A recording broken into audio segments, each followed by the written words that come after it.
છોટાઉદેપુર જિલ્લાના સંખેડા તાલુકાના કલેડિયા ગામે પ્રાથમિક શાળાની એક શિક્ષિકા 2.5 વર્ષથી વિદેશના પ્રવાસે હોવા છતાં આ શિક્ષિકા સામે કોઈ પગલાં લેવાયા નથી।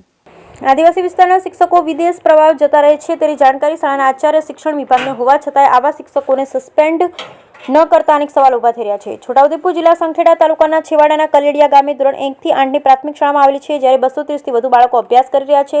શિક્ષકોનું મહેકમ છે। શાળાના શિક્ષિકાબેન પંચાલ સ્વાતિબેન અનિલકુમાર 1/1/2022ના રોજ 3 માસની રજા મૂકીને ગયા હતા, જ્યારે તેને 2.5 વર્ષનો સમય વીતી ગયો છે, પરંતુ તેઓ પ્રાથમિક શાળામાં આજ દિન સુધી નોકરી પર પરત ફર્યા નથી।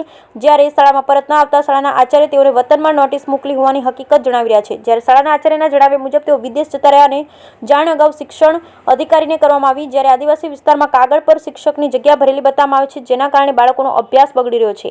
ધોરણ 1 થી 5માં ગુજરાતી વિષયના શિક્ષક હતા। 2.5 વર્ષથી આ શિક્ષક વિદેશ જતા રહેતા ગુજરાતી વિષયનો અભ્યાસ બાળકોને કરવામાં મુશ્કેલી પડી રહી છે। ગુજરાતી વિષયના અભ્યાસથી બાળકો વંચિત રહ્યા છે, જ્યારે હવે આચાર્ય અને શાળાના એસએમસી સભ્યો અને ગ્રામજનો માંગ કરી રહ્યા છે કે આ શિક્ષિકા ઉપર કાર્યવાહી શિક્ષણ વિભાગ અને તંત્ર દ્વારા કરવામાં આવે તેવી માંગ કરી રહ્યા છે। સરકારના નિયમ અનુસાર 6 માસથી વધારે વગર મંજૂરીએ કોઈ પણ સરકારી કર્મચારી ગેરહાજર રહે તેને સસ્પેન્ડ કરી ખાતાકીય પગલાં ભરવાનો નિયમ છે, જ્યારે 2.5 વર્ષથી વિદેશ જતા રહેલા શિક્ષકો સામે કેમ પગલાં ભરવામાં નથી આવતા તેવો એક સવાલ હૈયા ઊભો થઈ રહ્યો છે।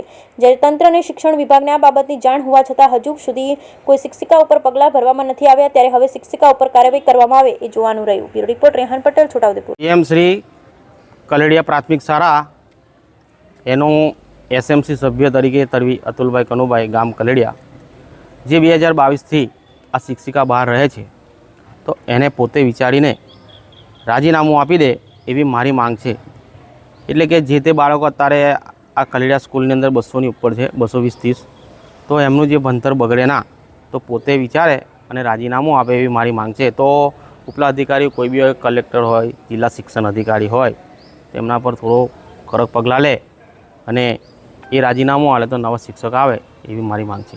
સંખેડા તાલુકાની કલેડિયા પ્રાથમિક શાળામાં ફરજ બજાવતા પંચાલ સ્વાતિબેન અનિલકુમાર 1/1/2022થી વિદેશ પ્રવાસ ગયેલ છે અને જે 6 થી 8માં ભાષા શિક્ષક તરીકે ફરજ બજાવતા હતા, તો હાલ એમની કલેડિયા પ્રાથમિક શાળામાં 6 થી 8માં ભાષા શિક્ષક તરીકે એમની મહેકમમાં ગણાતા હોય એમની જગ્યા ખાલી છે અને આજ દિન સુધી આ પંચાલ સ્વાતિબેનનો જ્યાંથી રજા પૂર્ણ થઈ છે ત્યાં સુધી પગાર આકારેલ નથી, પણ એ ભાષા શિક્ષક તરીકે 6 થી 8માં મહેકમ ગણાતા હોય તો એક શિક્ષકની અમારા બાળકો ઉપર અસર થાય છે। એક શિક્ષક ઓછા હોય, મહેકમમાં એક શિક્ષક ગણાતા હોય, તો આ મહેકમની જગ્યાએ એમની જગ્યાએ એક શિક્ષકની ભરતી થાય અને આ બેનશ્રી સામે કાર્યવાહી કરીને યોગ્ય ઘટતું થાય એવી અમારા ઉપલી કચેરી કક્ષાએથી અમે આશા રાખીએ છીએ। અને પંચાલ સ્વાતિબેન અનિલકુમારની જિલ્લા કક્ષાએથી પણ નોટિસ ઇસ્યુ થઈ ગયેલ છે।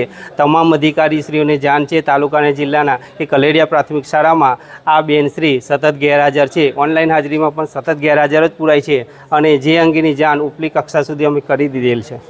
હાલ વાત કરીએ તો કલેડિયા પ્રાથમિક શાળામાં આજની સ્થિતિએ 230 બાળકો છે।